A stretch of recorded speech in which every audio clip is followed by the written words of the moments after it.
I mean, what's pro football focus doing? Last week they had Brady. This week they got Brady. We're literally doing it differently from everybody else. As a matter of fact, moving forward from this point on, I will not make reference to PFF. Ready to get into it? Yeah. All right. We're going team by team. I would be very careful about slinging stone. Am I going to get sued? You got legal on this? I like football season, and all the things that go with it.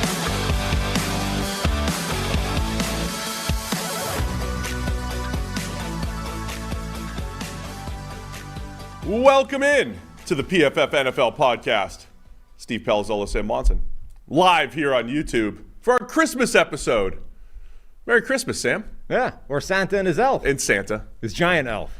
This might be an odd episode if you're merely listening and not watching. A lot of it isn't going to come across if you're just listening. It's not, especially when we open presents for each other. That too, yeah. This beard is not going to stay on for the entire show. For you several have to. reasons. You got to grind it out, man. Now, there's several reasons why that's not going to happen. Number one, it's very difficult to talk with it on because the mouth hole doesn't line up with your mouth. That's important. Number two, it is incredibly hot in this thing. So, and number three, whatever they've treated it with from a chemical perspective stinks. Like awful smell. Really? This thing. And it was brand new in the packaging. It's not a used, Santa beard. So, it's on here for comic effect, and then it's coming off pretty quickly. Yeah, you can take your beard off. That's fine. I mean, I'm sitting here in tights. No big deal. Yeah. I'm gonna grind it out. Don't take those off. I will not. But yeah, we're here for our Christmas episode. We'll have some fun. We'll give some Christmas presents to football teams. Yeah. Answer the mailbag, or the Santa's mailbag. There you go. Today. Santa's sack. Jeez. What? Oh, man. It's been a sack off all year. Giants, Commanders, Panthers, just a big sack off. Yeah. On that and now it's on Santa's. those offenses. The biggest sack of them all. Yeah. Maybe fewer sacks is what we'll gift the Panthers, Giants, or the listeners, and the Commanders, or the listeners. And then we'll answer. Yeah. So we did mailbag. We'll give some gifts, and then we'll give gifts to each other, and maybe some other people around the building here. Yeah. We got gifts for people. Now, I think we should stagger those out, right? So that for the thousands of people, millions of people, obviously, listening, they don't just hear like 15-minute of present opening, which I don't imagine would we'll break it up. Audio. We'll do the presents in the middle somewhere. But first, let's make the announcement that you hinted at on Monday. Oh, yeah. Did you throw that out there yesterday?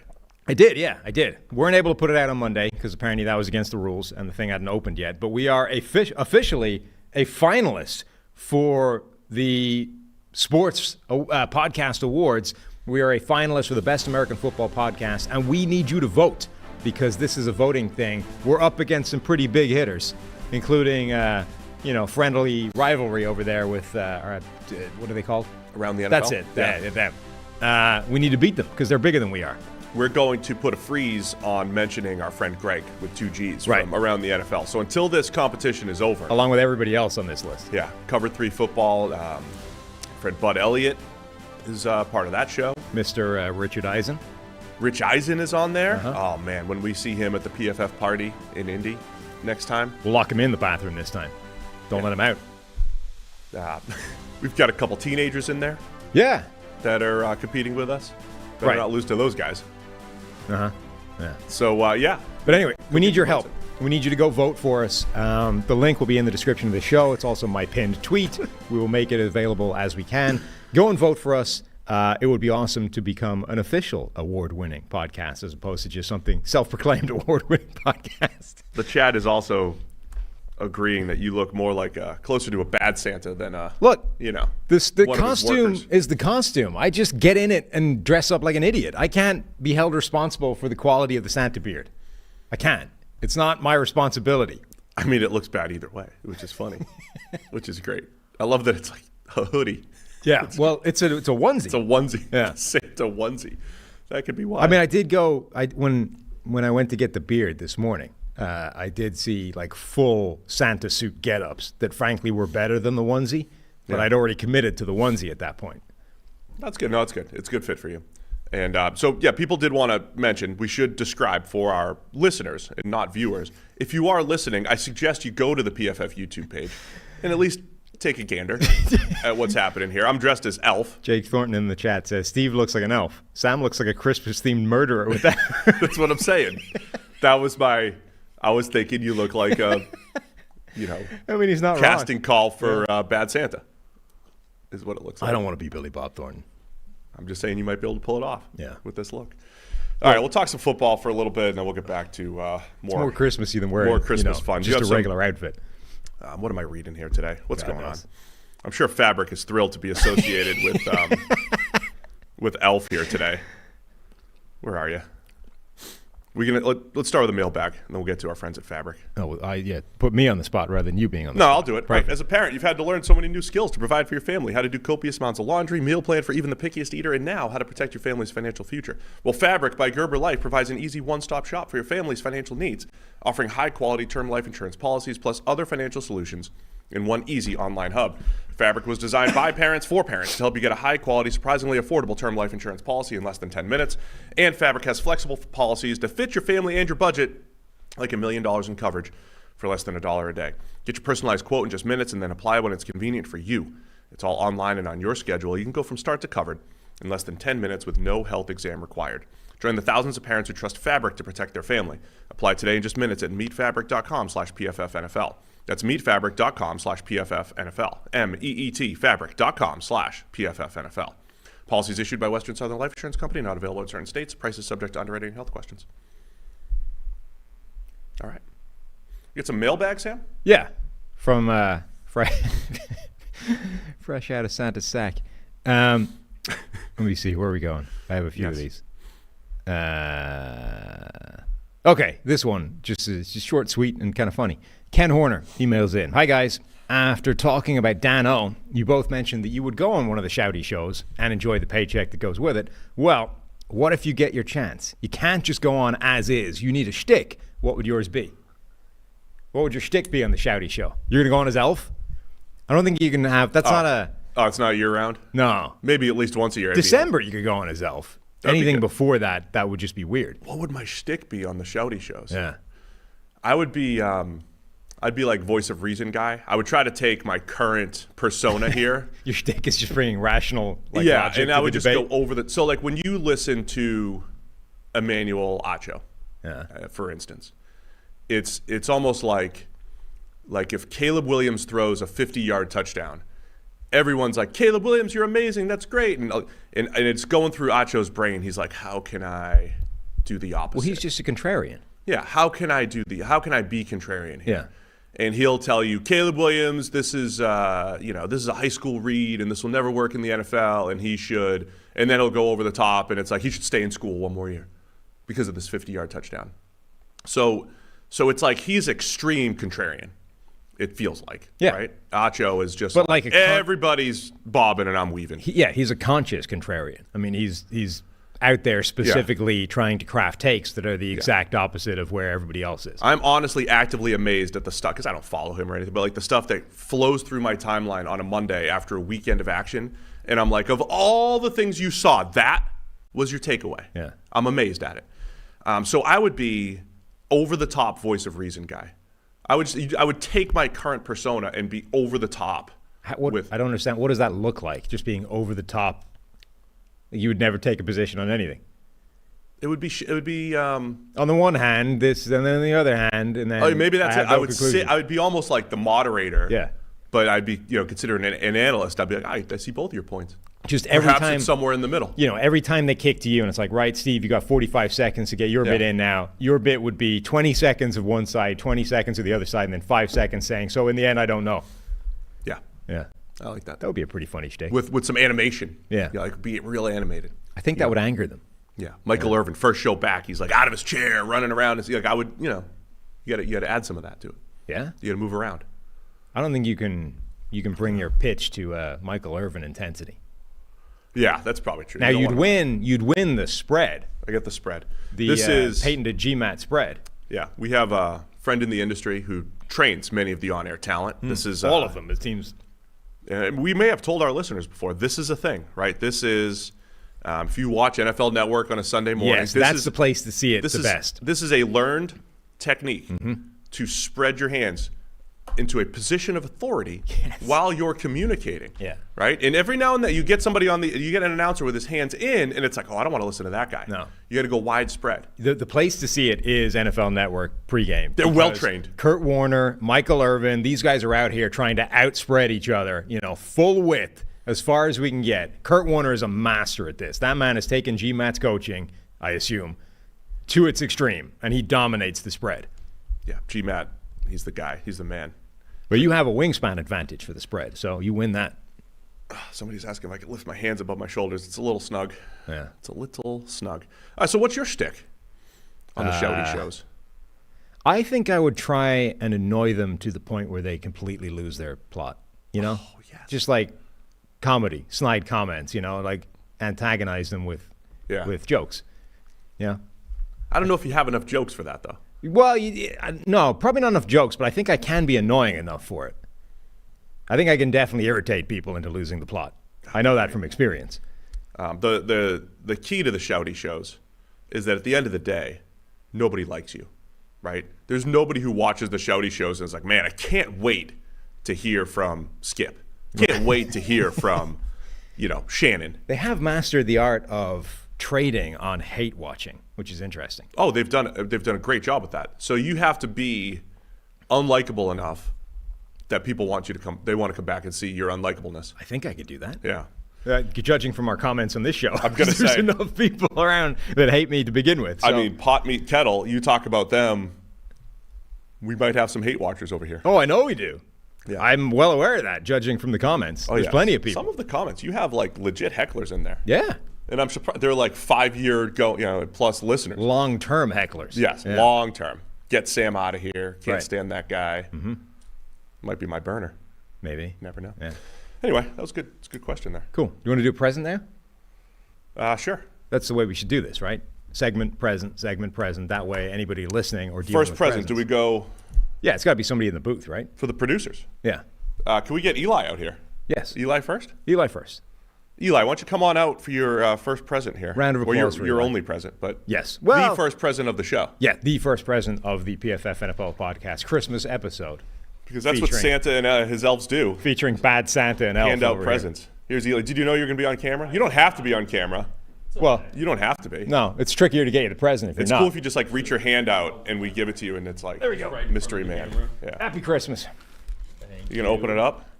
This is Eli for Yeah. Open I mean, open it doesn't for work if everybody. you don't open it up. That's less of a segment on the show and more just here's a You need present. more elves to help you with the wrapping, Sam. Well, I need somebody to help me with the present, certainly. I like the old school like TV shows where it was like a box. That was one where one end of it is wrapped okay and the other end was just kind of slammed together and tape put on it. That's how Looks I good. tend to. Yeah. do my Is this presents is this an espresso? No, oh God, no. Looked like an espresso box. No. well. We've got a The boxes don't necessarily correspond to what's within them. Ooh, a Bengals decal. decal magnet for the Bengals. We get some wrapping in here. What is this? Ooh. Oh, hell yeah. Some poppies. Bring those to the kids. They love those. I love this.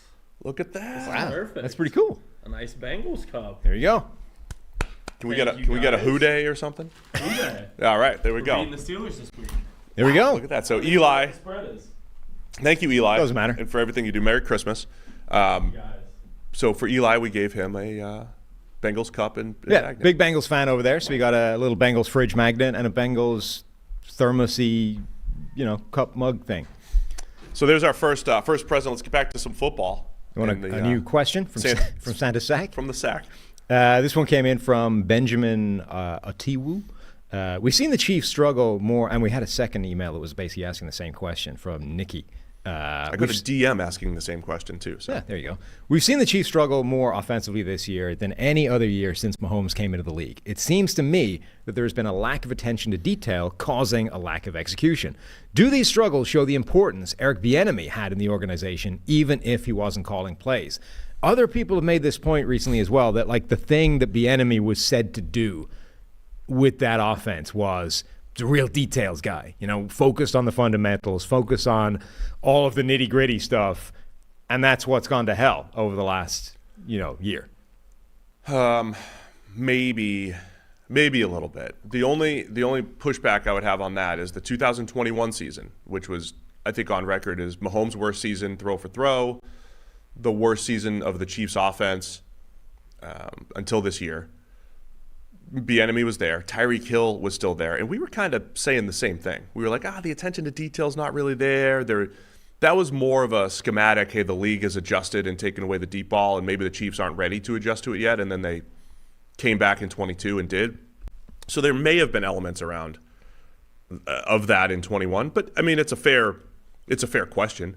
I mean, I don't think Eric Bienemy is going to be the thing that makes Patrick Mahomes and the Chiefs offense come back down to earth for the rest of eternity. But there might be some truth to that, because every time they try to go downfield, there seems to be a miscommunication. And if you're just like an average viewer, you're just like, how can they, like, do they even practice? How can they not just run a go ball? But it is amazing. Every time Mahomes keeps it outside, they run it inside. He throws it inside, they run outside. It is amazing how off on different pages they are. And this offense can really only create chunk plays from the screen game or scramble drill. So there might be some truth to this, and it's worth monitoring, I'll say. Yeah, I would say it probably doesn't help. This is an area where Matt Nagy got criticism in a Chicago tenure, right? Like things started to go away that were working before. Details, I guess, that kind of area was one of the areas that he was getting criticized for. The other thing is, if it's as simple as Eric Bienemy wit out, you would expect a corresponding vast improvement in this area for Washington, right? And you would expect everything to be crisp, everything to be perfect, receivers not to be screwing up, like everyone to be where they're supposed to be. And it's not like they're bad at that, but I don't think you would say that Washington offense is now the model of, details and fundamentals and everything being correct and, all that kind of stuff. It's like it's good. It's not terrible, but like you don't look at that and say, this has gone to rack and ruin and this is now the model of this in the NFL. Therefore, Eric Bienemy is the master of the details and the fundamentals and execution. I think it probably contributes to it, but it's not the explanation for it all. Yeah, I mean, there's probably a fair point in looking to Washington. It's just there's so many confounding variables there too. It's a different team. You've got a first year starting quarterback. There's just a lot of differences there. So no, it's a fair question. Again, I would say like on the shouty shows, somebody would say, of course, it's all Eric Bienemy. It's the only thing. It's only Bienemy. And someone else would say, no, it doesn't matter. It's just the receivers are terrible. It's the GM. And I would say, maybe. On the one hand. You're both right. Yeah. You're both right. It's a little bit of both. Let's just take a step back. Let's not be too crazy here on a Wednesday morning. Let's just monitor this going forward. Right? That'd be great for ratings. Don't listen to the opinions right now. We need more information. Yeah, nothing is better for ratings than deep equivocation on every topic. That's what we'll do. That's what they tell you in the shouty shows. Get me on those shows. All right. This is for you. Happy Christmas. I'm next? Yeah. What about Tyler?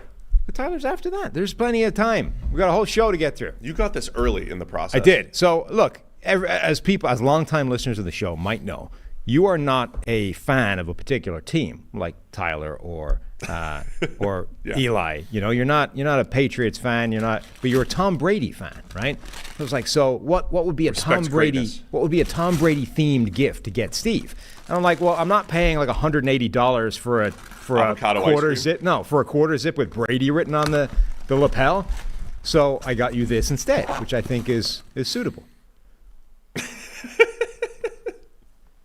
Tell the people what it is. This is smells like Tom Brady.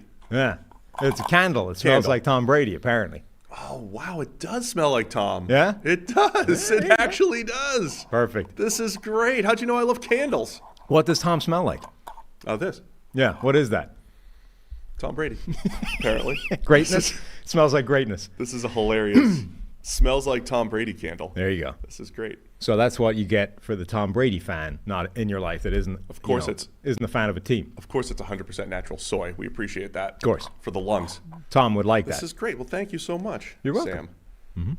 That is, I love candles during the holidays. During the festive season. Yes. What better than lighting up Tom Brady? Yeah, but it doesn't matter. Hey, Ash Brock, can you pick that up, please? Thank you, Sam. I appreciate it. You're welcome. I thought it was when you were getting into it. I thought it was going to be some just like Shield related. No. Like an NFL mug or something. Like a Rob Lowe. When I was looking at it, I thought it was like a Rob Lowe outfit. No, that's great. Couldn't do that. The chat says it smells like victory. Yeah, it's true. It smells Or like. victory, success, greatness. There's many things it could smell like, all rolled into one. It's Can a you blend. guys update me? Are we doing? I didn't get to type the question. Prize picks today? I see we have a lineup, but it's not matching my document. So let me know. We have any more football to discuss here? Little bits and pieces. We got a question in from somebody, Alexander Sander, who apparently is from Brazil.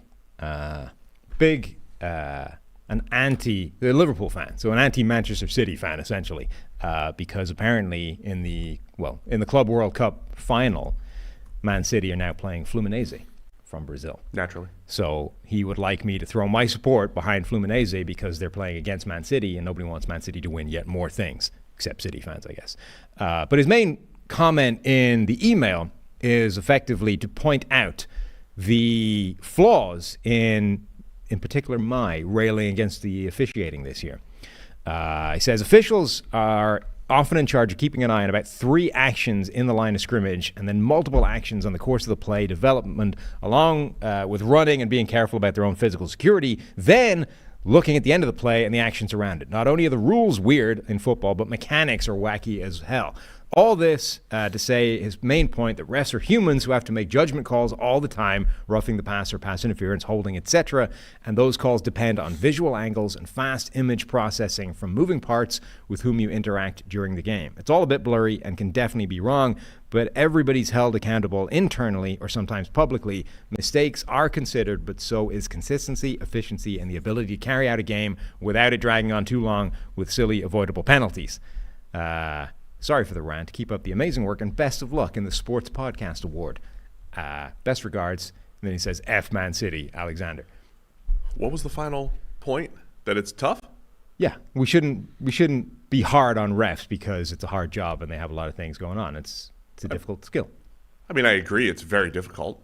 I do agree with that. I thought he was going to get to, like, they need S2 testing. No. To make sure. Like, I thought at the end of the day, it's like we need to test them better in these things. My main point is never, officials made mistakes, therefore they stink. It's more, everybody's going to make mistakes, but there should be an accountability process. I don't like the disconnect between the accountability for players, which is you made a mistake in the course of playing football, so we're going to take $48,000 out of your paycheck, and the officials, you made a mistake that may or may not have determined the outcome of this game, and we might take a playoff game away from you. Like, that's a disproportionate reaction, in my opinion, to one versus the other. And then the other thing I dislike is because all of those things he's saying, it's difficult. They have to make judgment calls. They're going to get it wrong. They're going to make mistakes. We have maybe the most robust replay infrastructure in all of sports attached to the NFL and just don't use it. Like, these guys should be empowered to get those decisions right, to fix mistakes way easier than it is right now. Help. Yeah, like there should be a guy sitting there, a sky judge, a TMO, whatever you want to call him, who just sits there monitoring the game as it goes, and if there's an obvious mistake, press a button, it buzzes the ref, and they can stop the game for 30 seconds and fix it, right, before we get on to the next play. We already do that within 2 minutes, the booth reviews, all that. Just extend it to the whole damn game so we're not living with an obvious mistake. The game against Buffalo-Dallas, right, the fumble that wasn't, they called him down. By the time we looked at a replay of it, to challenge, it was too late. That should have been fixed. There should have been a guy in a booth who saw that coming, hit the button, stopped the play, fixed it. Actually, that's a fumble. It's a turnover. Like that's a mistake that the officials made that I don't really hold on the officials for the reasons Alexander says. Difficult job, may not have had sight at it, made a goof, didn't see it, right? Cool. Somebody in a booth should have been able to see that, fix it, and we should have had a turnover that didn't exist because of the system. Yeah, and the problem is what you described, too, is like going to the booth. It kind of happens randomly. There was the Texans-Bengals game when I think it was Stroud throwing the ball in the end zone, and they just, before either team could challenge, and before they even finalized their decision, they went to break to review the play. Randomly, which I don't mind. Like, the going to break part, maybe not. I mean, that's like a good thing. Right, yeah. Like letting people watch the replay and then saying, nope, we're calling it incomplete. You want to challenge it? Go for it, but we already watched it and save the challenges and save all that mess. I think fixing some is better than fixing none, but it's still a problem because now it's random, right? Let's institute that as a policy. Like, let's not have this random so that we are at the mercy of this happening or not happening. Let's make it an actual thing that we we create a policy that fixes a bunch of mistakes. Like, why is that a problem? I think there's a line, right? I mean, we saw what happened when you implemented review for pass interference. People keep calling about bringing that back. I think that was an absolute train wreck the first time. I understand some of that was a wording thing and sort of saying, look, unless we're 100% sure or whatever, let's stick with the on-field call. But I think there might be a line that you don't want to go beyond where it just gets way too messy. But I don't see a problem with having a Sky judge, a TMO, sitting there next to a TV screen who can just slam a button that buzzes the official, that stops the play, and in 30 seconds we get a correcting call. All right, let's tell you about our friends over at Prize Picks. It's the largest daily fantasy sports platform in North America, the easiest and most exciting way to play DFS. It's just you against the numbers. Pick more, pick less. It's that easy. Instead of battling thousands of other players, including pros and sharks, you pick more than or less than on a 2 to 6 player stat projection, and then watch the winnings roll in. So here's our PFF Prize Picks lineup for this week. We're going T. Higgins, Cincinnati Bengals, more than 49.5 receiving yards. Jordan Love, more than 236.5 passing yards. And Josh Allen, not of the Jags, of the Bills, more than 24.5 rushing yards. More, and more for Higgins, Love, and Josh Allen. Higgins has gone more than this number in his last 2 games. Jamar Chase battling some injuries. This is all from Eli, right? Eli came on camera here, got his gift, and he whipped up our Prize Picks lineup for this week. Has he hit any of these yet? I mean, I understand it's Christmas, but still. Maybe the Christmas miracles do Why happen. do you have to look Maybe back? this is the one that hits. Why you got to look back like that? I'm This is I'm the looking week. out for our Jordan listeners. Love's gone more than this number in 5 out of the last 6 games. They're playing the Panthers. As a finalist for the Best Sports Podcast Awards, I feel I owe it to our listeners to inform them of the odds. That's why we're in the top 10. That's what I'm saying. That's why we're finalists. That's why we got nominated, and we're a finalist. You want to play alongside, so Prize Picks, that's our lineup for the week. If you want to play alongside some of Prize Picks' favorite players like rapper Meek Mill and comedian Andrew Schultz, you can do that. You just find the community plays under the promos tab of the app. View the entries for some of the biggest names in the Prize Picks community every single week. See Kevin Durant up there with a little Santa head. I mean, this is fun over at Look at that. That's special on Kevin Durant here. Prize Picks even offers a reboot policy, so the entries stay in play even if one of your players gets injured. For football and basketball games, if a player who exits the game in the first half doesn't return in the second, that player is rebooted. Prize Picks is the only daily fantasy sports platform with an injury insurance policy. So, we've already explained, we're playing every single week. Love giving Eli this opportunity to create his lineup. This is the week that we're going to win. So you go to prizepicks.com/PFFNFL. Use code PFFNFL for a first deposit match up to $100. That's prizepicks.com/PFFNFL. Use code PFFNFL, and it's a first deposit match up to $100. Pick more, pick less. It's that easy. All right, Sam, what's next here on the show? Are we back to more gifts? Yeah, back to more gifts. Is it Tyler's turn? Sure. Let's bring Tyler out here for his Christmas gift. All right. What's that extra? That's that just a your hat. Santa hat? That's That's a just hat an that came extra with the Santa beard hat. that I don't need because I have a hoodie. You have a hoodie, you don't need the hat. But when you have a Santa onesie, you don't need a Santa hat. It's just belt and braces Here contingency. comes Tyler. Merry Christmas, Tyler. Thank you. You're What's welcome. your official title? King of Producers? Game producers. The executive producer? Video stuff. King of video there you go. stuff? Video stuff. I described it once as babysitting Sam and Steve. That's true. Yeah, that's a good title. There's some babysitting involved. On that. Like when I can't read your comments from 30 minutes ago, you have to babysit and say, hey, read this thing. We got our, the self-assessment end of year thing, and I was reading my comments from my direct supervisor, and one of them was about communication. It was like sometimes Sam could better see the perspective of other people's arguments or something like that. I'm like, yeah, that's Congrats, 12th probably year in a true. row you got that Yeah. feedback. Oh, look at that. Oh, come on. Here we go. That is nice. Little First Energy Stadium. Cleveland Brown Stadium, little wooden, That's nice. what do they call those cutout things? That's going to be worth even more once they win the Super Bowl this Super year. Bowl. Yeah. Gotta be there. There you go. Merry Christmas, Happy Tyler. Christmas, Tyler. Thank you. Thank you for everything you do on the podcast. This will be your. Oh, hope it didn't This will break. be our smashed That'll present. be your first one next. Perfect. To grab. We'll do one more thing of football, and then you'll get your gift, Sam. Awesome. Maybe 2. Maybe 2. Yeah. There's not a lobster in there, right? Not this year. You haven't jammed a In lobster past into a years, wrap. what have we gotten? So last year you made a baseball card of me.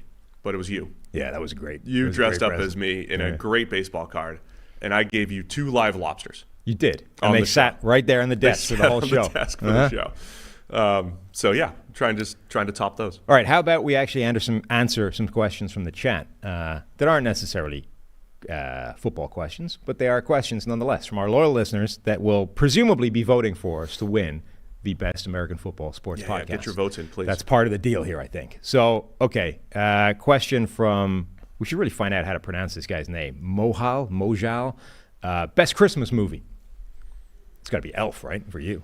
I mean, you're dressed as Elf. No, I mean, it's Christmas Vacation. Christmas Vacation. It's Christmas Vacation, yeah.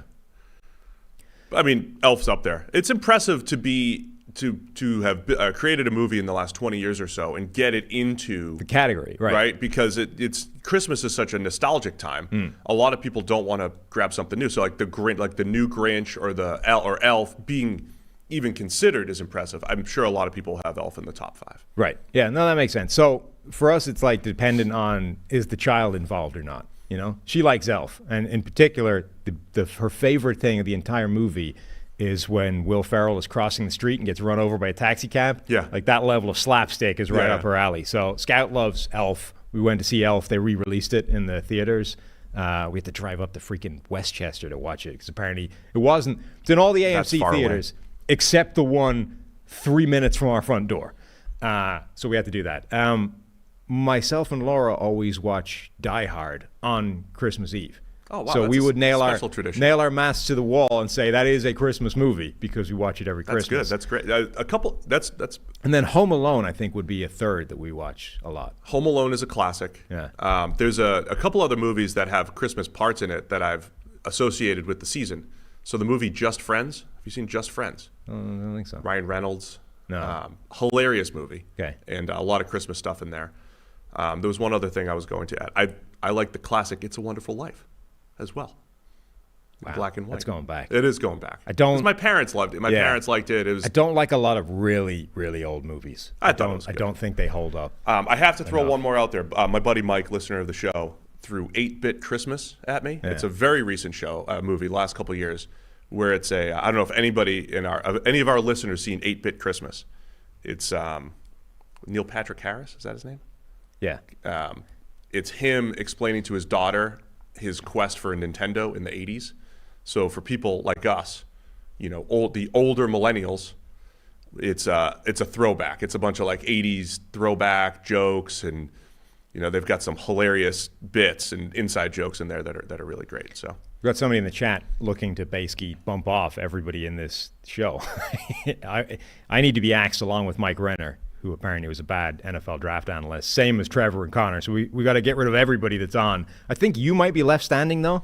So Elf over here is just going to do all of the content. It's PFF. Christmas season. We still have haters during the Christmas season. Absolutely. Couldn't not have them. There was another question in here I saw. Somebody had me pegged as an It's a Wonderful Life guy. That makes sense. Yeah. You are, yeah. That's me. You've got that level of sap going for you, I think. I do. Yeah. I don't want to mention. I don't want to spoiler anything. Oh, there you go. That was the question I was looking for. Parker Kavalich says, Sam or Steve, do you have any Christmas traditions? Well, I already mentioned ours, the Die Hard thing. Yeah, all mine have died now that I've moved away from my family. Christmas traditions. I mean, the ones we used to have. We used to have lobster every Christmas Eve. Lobster. That was why I gave you lobsters last year. We didn't go real Italian, like full 7 fishes, but we would have lobster. Cutlets? No cutlets on Christmas Eve. But man, I will tell you, on Christmas Day, I'd go to Uncle Anthony's, right, who's now a star of the show. God rest his soul. Uncle Anthony, he'd be in the kitchen cooking, and big pot of gravy with the meatballs and the pork and all this. It's great. Manicotti. It was good. Good Christmas dinner from Uncle Anthony. Some shady people in suits in the front room. No. This one day, he was just family man for a day. So basically, I hung out with Uncle Anthony on Christmas when he's making gravy, and then Super Bowl when he's throwing down on the game. So that was my relationship with Uncle Anthony. He was a scary guy. It was not. Yeah, it sounds like it. I was not. Didn't have a lot of one-on-one interactions with Uncle Anthony through the years. Got it. But he could cook. He could cook that Christmas gravy. Yeah. How about you? Christmas traditions? Yeah, I mean, we've got a few. I mentioned the Die Hard thing. We drive around on Christmas Eve and look at the lights of the local neighborhood. Oh, that's Scout fun. likes that. Yeah. So your traditions are more like what's happening now with your kids. Yeah, pretty with much. Your kid. Right, because I've been away from the sort of my immediate family for that long, and because we've always been in different places. Like my family have never been within several hundred miles. Laura's family, in Ireland, and then so it's been 3,000 miles into here. It's a sort of self-contained tradition unit, and then instead come hang out with us, man. Yeah. We're family, come hang out with us Christmas Eve. Huh?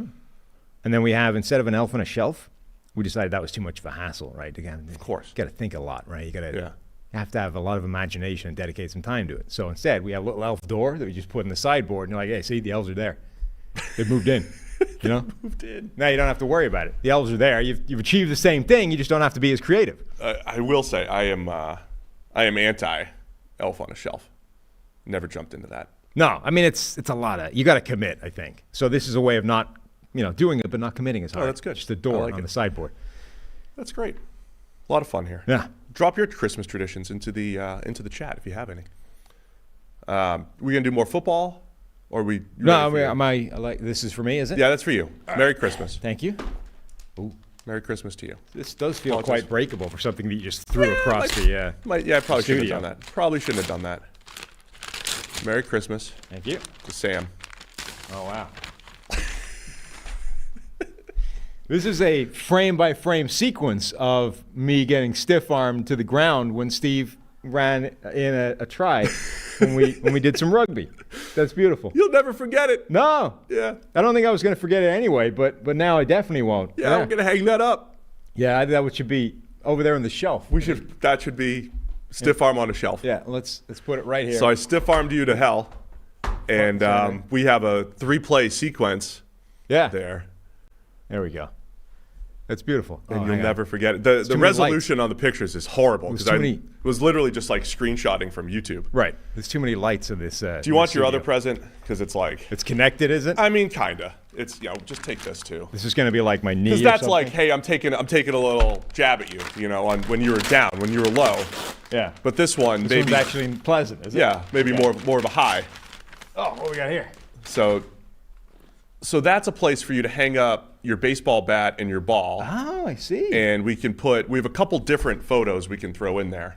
Yeah. You pitching or you with your 60 miles an hour. We'll throw that in the middle. You hang the bat and the ball on that. I like it. Yeah. Yeah, we got that right over there. We can get that put up in the studio somewhere. So I figured that was like one of your victories. Nice. Along with one of your failures. Right. Yeah. Have both. What's a victory for each of us? One for you, one for me. So there's a couple other pictures. Like I printed, and I screwed up. That's like a 5x7, and I printed out a 4x6. Like we'll get there. But it's if you want to put that one out there, that's a picture of you celebrating. Yeah. That's a flattering photo. You're 60 miles right an hour. Yeah. Yeah. So that's it. That's your gift. That's nice. Thank Merry you. Christmas. Thank you very much.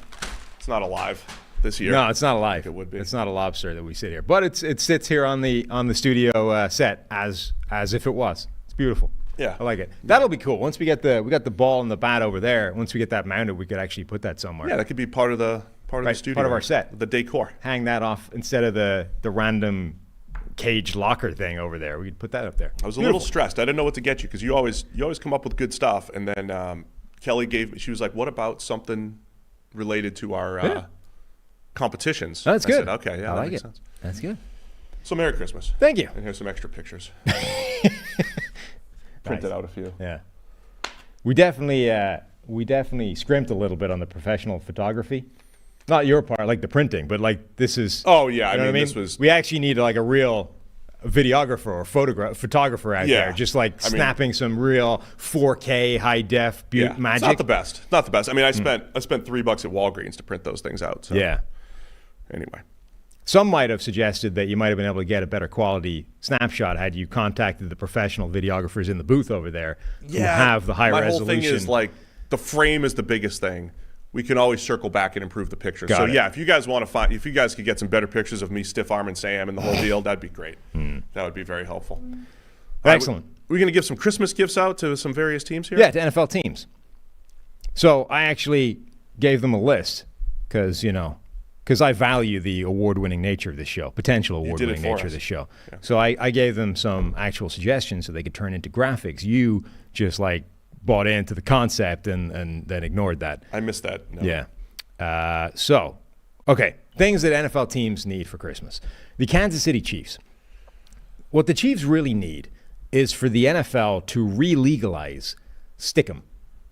So that you don't need to worry about, once you hit Kadarius Toney in the hands with the football, you don't need to worry about whether or not he snags it or not. It's going to stick to his hand, right? So Patrick Mahomes can now use his wide receivers not as equal partners in this relationship, but as literal targets. I am going to hit you with the football, and it will stick to you, and it will be a first down, and we win the game, and a Super Bowl. We repeat as champions. Everybody celebrates. My feeling is Patrick Mahomes would use the Stick'em in a different way and maybe put it onto Kadarius Toney's buttocks. I mean, so that he's coat the stuck man, to the bench. Coat the man in. So he Stick'em. never even makes it to the field, though. No. I would liberally coat Kadarius Toney in Stick'em, like who was it? Lester Hayes, the Raiders guy that used to just everything coat himself, right? So literally, if the ball hit him, it would stick. And then so Patrick Mahomes just treats Kadarius Toney as a moving target and just fires the ball at him, like Peyton Manning with those kids in that ad, right? And then once it hits him, it sticks. And then it's on Kadarius Toney to just like pluck the ball off his thigh where it's stuck. That's a good gift. I thought That's a good gift. I have to acknowledge. We should acknowledge that there are a lot of different sources for drop rate. Yeah. And so while other sources might have the Chiefs number one, we have them third total, and Mahomes doesn't have the highest drop percentage, not even close really, because he's thrown so many passes. Yeah. I think what's happened this year, though, is they are high-value drops. Yes. He has 2 drops that have led to interceptions with Toney. One's a pick six.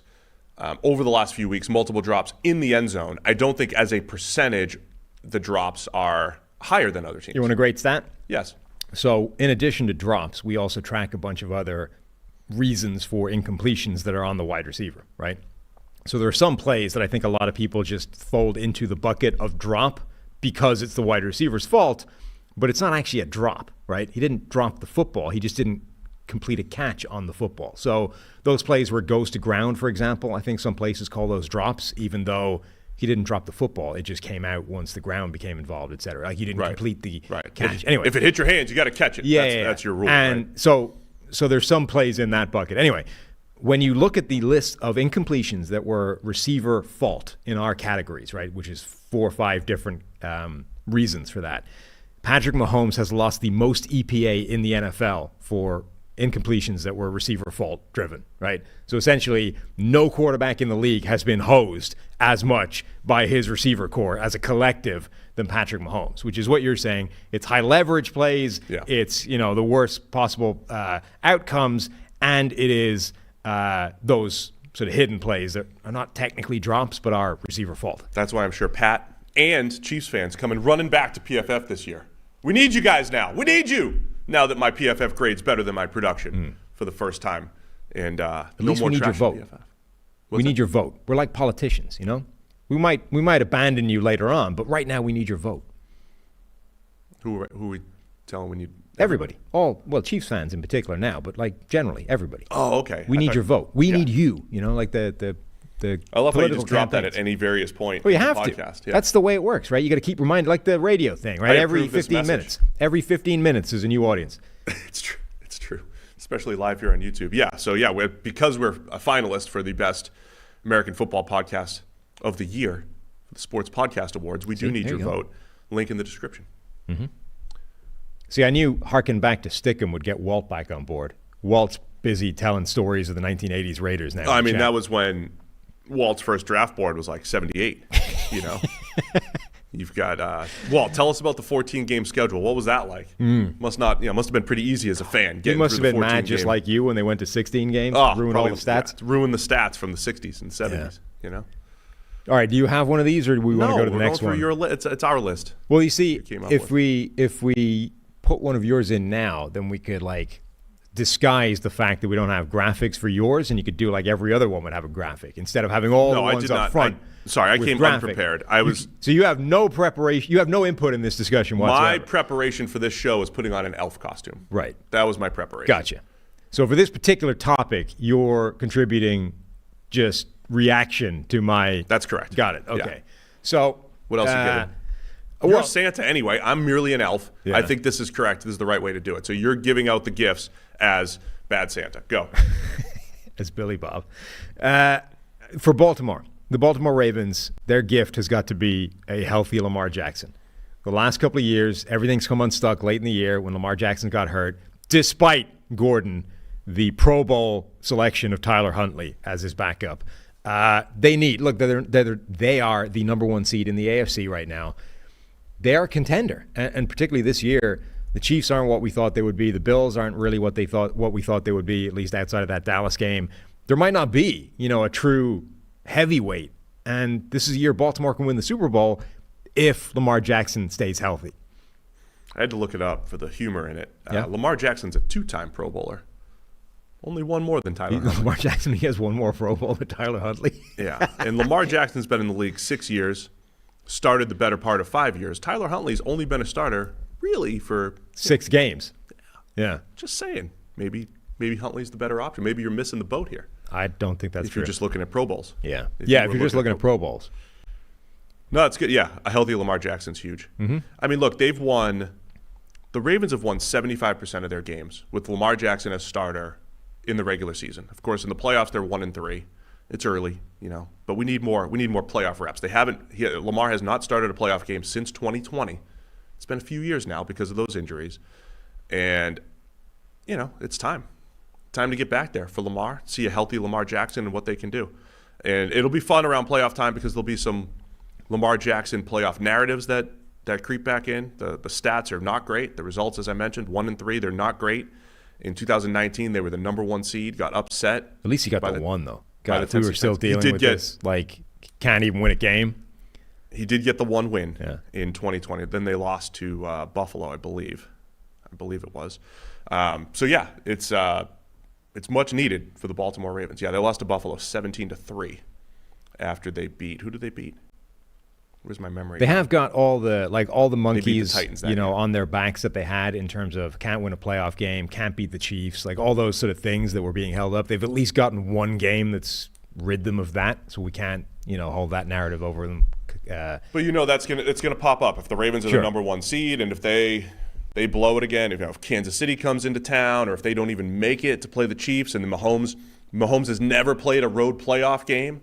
And so it's on the Ravens, potentially. If they lose, then, Mahomes plays at home again. I mean, there's a lot coming around playoff time, and a lot of it depends on Lamar Jackson. Mm-hmm. It's a good gift, Santa. Thank you.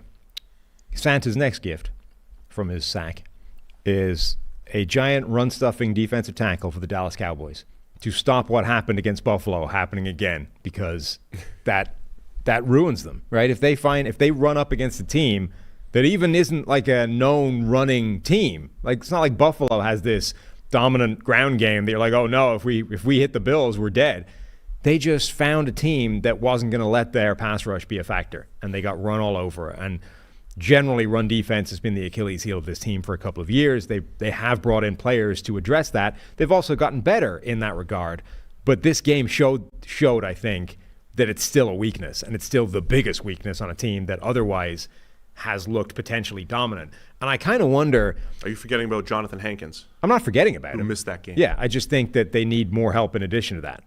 And I wonder, we saw last year, right? Philadelphia brought in Linval Joseph and his 900 pounds to just solidify it for a little bit, Give Jordan Davis a break, that kind of thing. I kind of wonder if Dallas would be in the market for something like that. Who is the largest immobile lump we can think of that's currently sitting on the couch? Bring him in, give him a roster spot, give him 20 snaps a game, and let's just shore things up. I mean, they have Hankins is interesting because the PFF grading's not great for him, but the on-off splits over the last 2 years are massive. And our friend Nate Tice from The Athletic, he's a big believer in Hankins and those on-off splits. He's a big believer in that, and the old adage of, taking two blockers. And I honestly, he's only played 140, 150 run defense snaps this year. He seems to be quite a big believer in on-off splits generally, Nate. Well, I think a lot of times with analysis, it's available. I'm sure some of them are legit. A lot of it's availability, right? So The Athletic is connected with whatever data sources they have. And the data sources that they have made it easy to look at on-off splits.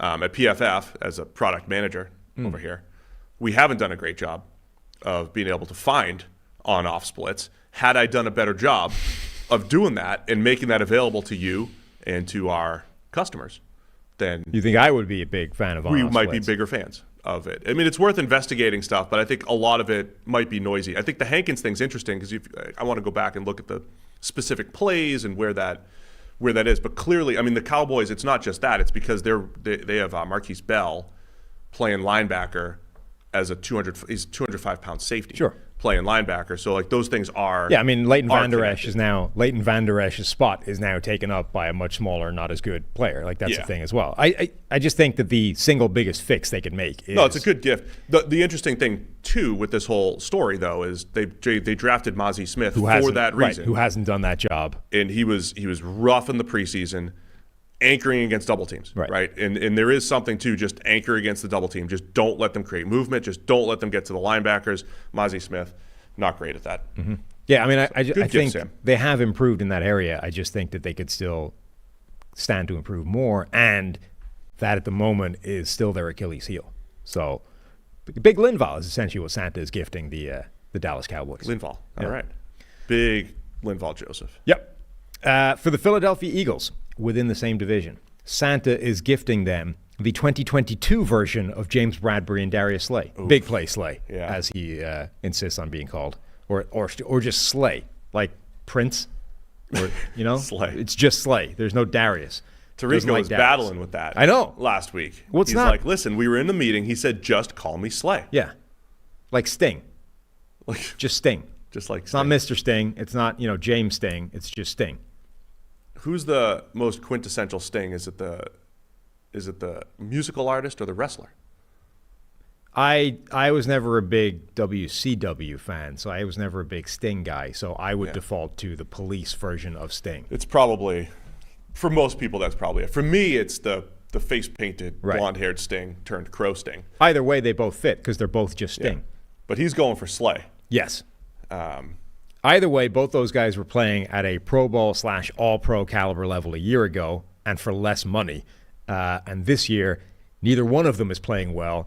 Bradbury just got wrecked late in the game against Seattle, was essentially the principal reason they lost that game, above and beyond play calling and all those kinds of things. Like, he was the guy that got victimized for that drive that ended up losing the game for them. They need that version. They need last year's version to come back. And I understand it's not all them.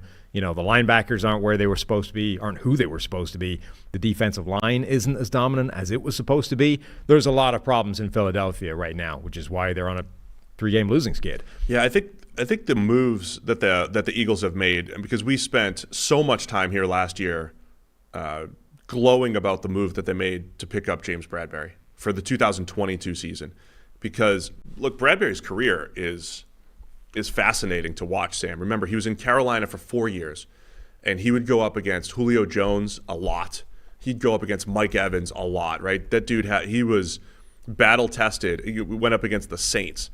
He was battle-tested in that division. His grades would kind of fluctuate a little bit like a lot of corners do. And then he goes to New York, has a good season, and then a bad season. And then after the bad season, the Eagles picked him up for pennies on the dollar. That was a great move.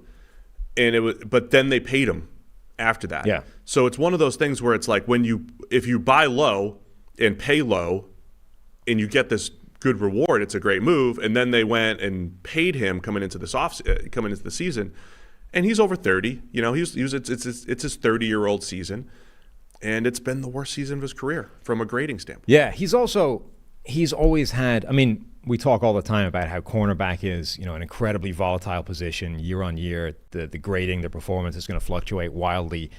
Even in that in that context, Bradbury has been a wildly inconsistent player for his entire career. Like, he, of all corners, has been particularly prone to being either incredibly good or incredibly bad and bounced all over the place in terms of performance. So coming off his career year, it probably should have been a red flag to be like, hey, is this actually going to happen again next year? Or, if he was on a 2-year deal, fair enough, right? Let's just keep him around. Cool. But when you knew you had to pay him big money to keep him around, you could question that. Those are the tough moves. If I was consultant GM here, if I was in the seat, we should have done a GM segment. I thought about it. I did think about it. Should have done something, especially with the green screen. Would be. Oh no, green screen with elf guys, that wouldn't have gone well. That wouldn't have gone well. That would just be my face. Yeah, floating, right? Which itself would have been funny. I think one of the tough moves as a GM, I think what the Ravens did this a couple years ago. Like they franchised Matthew Judon. And I thought, hey, they'll let him walk, and then whatever it is. It's almost like you double down. After a great high-value move, you double down the next year. It's kind of what the Eagles did. They had a great high-value move with Bradbury, and then instead of finding the next great high-value move, a comparable move, and letting Bradbury walk, they said, okay, we're going to pay him, and that's where it became a little risky. So in 1 year, he went from kind of like a great deal to a not-so-great deal because of the way he's performing this year. Mm-hmm. Trying to just bring some real analysis here to your Christmas gifts here. So that's what I'm bringing to the table. This one, oh look, they green screened you. Oh yeah, look at that. That's what it would have looked like. Yeah. That would be great. I mean, that's pretty good.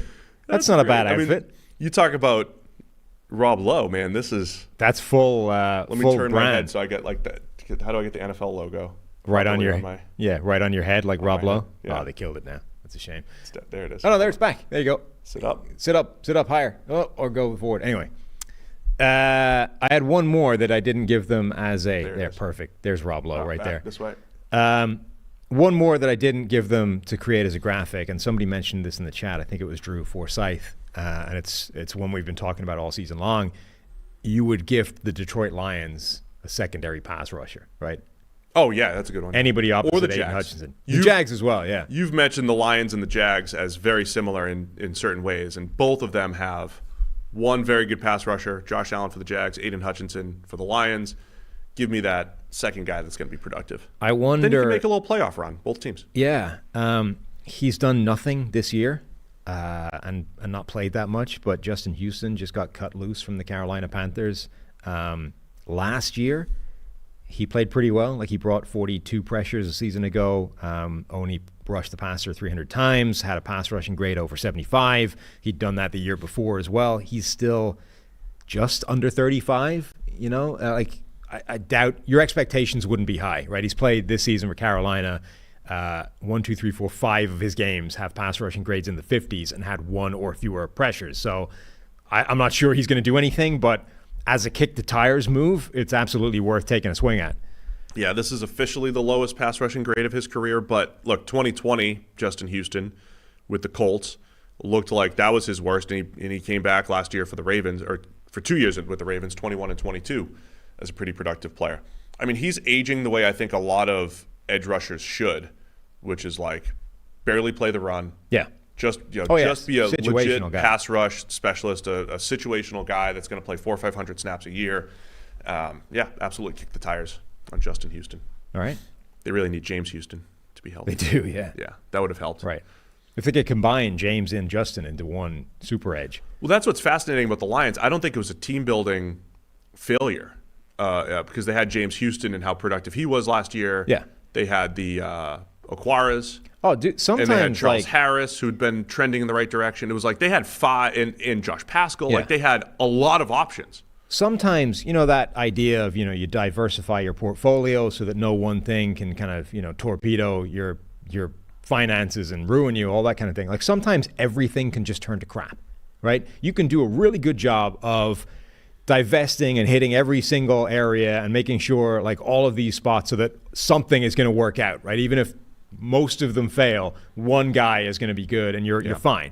The Lions kind of did that on the defensive line, and Hutchinson is great, and then everything outside of Hutchinson didn't work out, right? And okay, Elim McNeil is the other guy that would fit that, and James Houston as well, but he's like injury to James Houston, the Aquaras didn't work out, Pascal didn't work out. Like nothing that they've done at that position outside of that has worked out. So consequently, they're in trouble, but they haven't. I think you're right. I don't think that indicates bad process. I think sometimes you can have good process and still get crap results.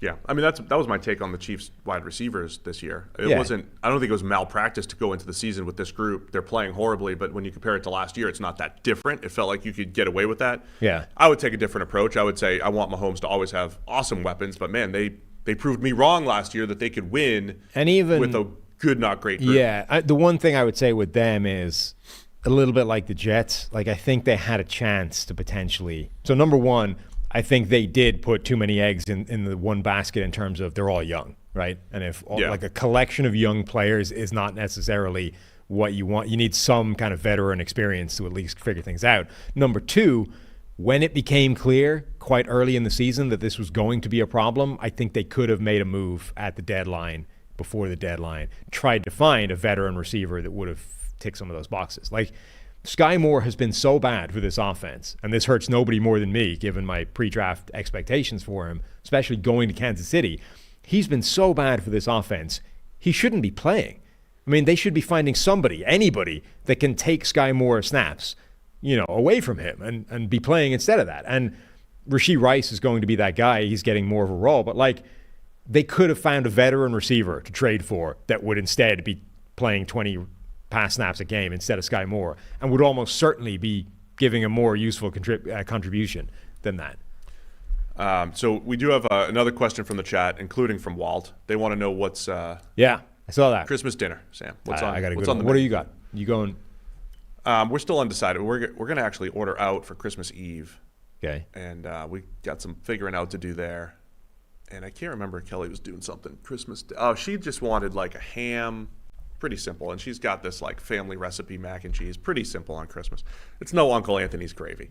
We don't have. She did try to make my mom's gravy a couple years ago, and it came out good. She did a good job. Came out good. Okay. So we're not doing anything super special this year. I have ordered an extra large, because Laura's family are showing up, so it's more than just us. An extra large porchetta. Ooh. Which is a rolled pork loin with stuffing stuffed into a belly of pork, rolled up as well and tied up as a roast. And then the idea being that you slice it. So you end up with the outside crackling, which is the best part of pork. Yeah. And then thin layers of belly and loin with stuffing, and you end up with these slices. You know looks how to cook amazing. that? I've never had it. I've never tried it. I've never cooked it. But it looks incredible, and I've wanted to for quite some time. So how are you going to... Christmas is the time. When you need to cook something like that, are you going to YouTube? What are you grabbing just a recipe? What are you doing? Yeah, I'll just Google porchetta recipe, cooking instructions, whatever. Okay. It doesn't seem difficult. I've seen, vague references to it. It's pretty much a roast. You just fire it in an oven / smoker. And that's what you have? Yeah. Nice. Lamb. A lot of people talking about lamb. I ordered... My family doesn't like lamb. I would crush that, though. I ordered the Christmas meat, right? We got the porchetta. I got a stuffed flank steak as well, just for a different meal. And then they had lamb bacon, which looks... Lamb bacon? Yeah, so I got some of that to try. I'd eat lamb anything. This all sounds good. I wish, my kids just want pasta all the time, and nobody wants anything good, so it's just me. I made a leg of lamb one time. My wife doesn't really... it was for me. Like a $50 Just a leg of lamb? Yeah. Yeah. Yeah. Just made it for Those me. are great. I might do that again. Those are great smoked, barbecued. Yeah. They barbecue really well. I could use some more smoker suggestions. Scout loves steak. She just loves steak. She would just like if you asked her what she would want for Christmas dinner, she would want the rest of the Christmas stuff, like stuffing and all that kind of crap, and then just a fillet. Okay. I applaud that. It's good, and she likes it medium rare as well, properly done. It's one of those I don't want my kids to like steak for a while. Yeah, because it's expensive. Too many. Right. There's too many of them. Just keep eating pasta, kids. It'd be great. Yeah. Do we have any other gifts to give out? That was it, right? No, I think we're done, right? Is that it? We went over an hour. It's a good show. It's perfect. So before we go, though, Tyler and Eli want to reveal our gift, apparently. Yeah, we didn't know they were doing this. I did not know either, but I just got word in my ear. Here we go. It's coming up on the screen. It's going to pop up on the screen. What? Oh, my God. It is going to be a Sam and Steve bobblehead. They're giving us a bobblehead. And when you look at the model that it's based on, so it's going to have our head superimposed on this somehow. But the model that it is based on is some giant person. It's his dad and his son. And his child. Yeah. Which is you and me. Is that Grant Hill? I wonder which way around it'll be. It'll probably look a lot like the picture that we posted on social media to preview the show. Of Elf and Santa. Oh, that's funny. So, yeah, we... At least I wasn't smiling for it. I think that's appropriate now. We got tricked into sending headshots yes. to Tyler yesterday, which apparently is going to be used for these bobbleheads. Uh-huh. Man, this is great. I'm now happy that I wasn't smiling in those photographs. I think that would make it worse. That's much better. Yeah. I should have like a big smile. I don't want to be I don't want to be your happy son holding your hand in this bobblehead. Oh, all I know is we've got a lot more paraphernalia for the podcast here, for the set. So thank you guys. Can't wait to see that. I've always wanted a bobblehead. Never had my own bobblehead night or anything. No, the Spalding people didn't hook you up? Was that Spalding? That was your glove? That was my glove contract. Yeah, they didn't make bobbleheads. They don't do bobbleheads? No, they gave me gloves. I bet they would for like A-Rod or They whatever. gave me gloves, some shirts, but they were my glove provider. Yeah. And a contract promising $3,000 or whatever if you won the Cy Young. I was going to make $2,500 as the Cy Young, and maybe $3,000 if I won MVP. I think it was. I wish I have to find that contract somewhere. Yes, that should be framed. That should absolutely be framed. Like if I won Cy Young, you've got Shohei over there with his $700 million contract, and you was going to get $3,000 if you won MVP. Yeah, that would have been a nice little bonus. Yeah, after winning Cy Young. Yeah, I think you could have topped it with some other things, but it would have been nice at the for a moment. It's such a funny thing because I think so many pro athletes have like Jake Browning probably. What we've learned about him, he really thinks he should be starting in the NFL. Yeah, probably like deep down believes he's like a Pro Bowl, like Tyler Huntley caliber quarterback, Pro Bowler. He probably believes that. Like I never believed that. I was like, man, if I could just pitch a day in the big leagues, I'll be happy. Like that was the goal. Right. And other people are like, man, I'm going to win Cy Young. Like never crossed my mind until Spalding said, hey, here's $2,500 if you can do it. Well, it's like it's like Cutlets, right? Tommy Cutlets, I think, has a fairly acute awareness that he probably doesn't have an extensive future in the NFL as like a starter. So that's why he's out here still like doing signings and, showing up at maximize sandwich joints and stuff. Like the man is like, now's his 15 minutes of fame. Get out there, get bank while you can, and then bail. The chat is asking if when that bobblehead arrives, if we can turn that into the new podcast logo. That would be pretty cool. Instead of just our faces, it's, giant Steve and his son Sam. We might have to consider that. Yeah. That is great. Oh, that's fun. All right, can we wrap this up so I can get the hell out of this Santa suit? It's too hot. Yeah, that's it. Great Christmas show. Appreciate everybody. You guys are really our gift for Christmas season. And be sure to vote because we are finalists for the best sports podcast, American football podcast. So the description, it's in the description? It's in the description. It's my pinned tweet. You should make it your pinned tweet as well. We should make it as available as we can. The link, you just click in. Click on our podcast logo to vote, and away you go. It was a little clunky doing it on my phone. Yeah, phone isn't great. It's a desktop. It's not the best website in the world for doing this. Please do it on your desktop. Desktop, it's easy. Phone, it's a little bit of a pain in the hoop. Spread the word. All right, so we got a real show tomorrow. We're going to preview all of the Week 16 NFL action, all 16 games. All right, thanks to everybody for tuning in. Merry Christmas, Happy Holidays, all the fun stuff. We'll see you again tomorrow with more PFF NFL Podcast.